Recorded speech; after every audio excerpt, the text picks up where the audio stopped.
Assalamualaikum warahmatullahi wabarakatuh. Hai hai hai, perkenalkan nama aku Galuh Kartika Nadia Putri yang bisa dipanggil Nadia. Aku dari kelas 12 Atika atau jurusan manajemen bisnis. Di sini aku bakal ngejelasin sejarah tentang sosiologi mulai dari tokoh-tokoh klasik dan tokoh-tokoh modern serta teori-teorinya. Oke, sekarang kita masuk ke sejarah. Sosiologi itu muncul pada abad ke-19 sebagai tanggapan terhadap perubahan sosial besar akibat revolusi industri. Nah, dan revolusi Prancis yang mengubah struktur sosial, ekonomi, dan politik masyarakat Eropa. Para pemikir mulai menyadari perlunya sebuah ilmu mempelajari masyarakat dan dinamika sosial untuk memahami dan merespon perubahan ini. Auguste Comte adalah orang pertama yang menggunakan istilah sosiologi dan mengusulkan bahwa masyarakat dapat dipelajari secara ilmiah.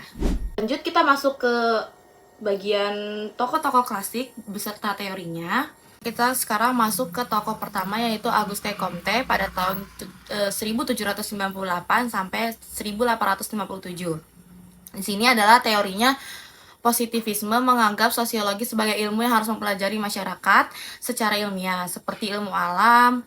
Terus Comte juga membagi perkembangan pemikiran manusia dalam 3 tahap. Yang pertama itu adalah teologis, metafisik, dan positif. Lanjut yang kedua adalah Karl Marx pada tahun 1818 sampai 1883, di mana teori konfliknya adalah teori konflik kelas.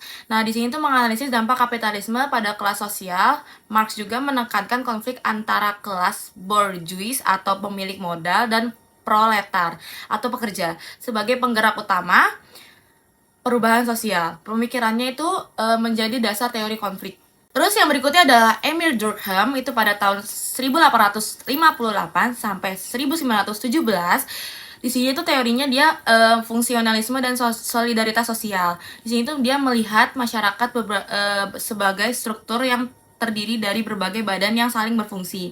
Durkheim juga memperkenalkan konsep solidaritas mekanik atau masyarakat tradisional dan organik atau masyarakat modern, dan meneliti fenomena sosial seperti bunuh diri. Tokoh berikutnya adalah Max Weber pada tahun 1864 sampai 1920. Teorinya di sini dia rasionalisasi dan birokrasi. Di sini tuh dia mempelajari rasionalisasi dalam masyarakat modern dan dampaknya terhadap kehidupan sosial. Weber juga memperkenalkan konsep Verstehen atau pemahaman interpretatif untuk memahami tindakan sosial dan perspektif individu.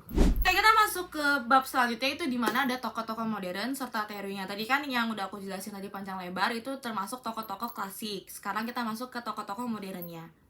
Untuk tokoh modern sendiri, aku di sini yang pertama itu ada Talcott Parsons atau pada tahun 1902 sampai 1979. Teorinya dia tuh struktural dan fungsionalisme, di mana dia mengembangkan suatu teori fungsionalisme atau struktural yang melihat masyarakat sebagai sistem terdiri dari bagian-bagian yang saling bergantung dan berfungsi bersama untuk menjaga keseimbangan sosial. Terus tokoh yang kedua itu adalah Wright Mills pada tahun 1916 sampai 1962, di mana teorinya dia tuh imajinasi sosiologis dan elit kekuasaan. Di sini tuh dia mengemukakan konsep imajinasi sosiologis yang memungkinkan orang melihat hubungan antara pengalaman pribadi dan struktur sosial. Ia juga meneliti tentang elit kekuasaan yang mengontrol sumber daya di Amerika Serikat.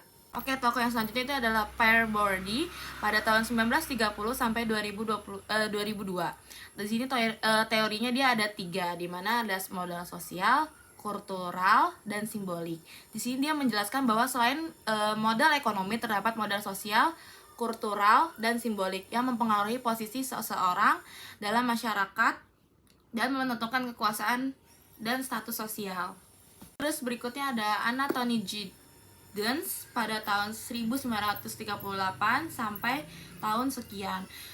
Di sini teorinya dia adalah strukturasi yang mengembangkan teori strukturasi yang menekankan interaksi antara agen individu dan struktur sosial, di mana individu mempengaruhi struktur tetapi juga dibentuk oleh struktur tersebut. Tokoh berikutnya, aku nggak tahu ini yang keberapa, tapi tokoh berikutnya itu adalah Jürgen Habermas, itu pada tahun 1929 sampai tahun sekian.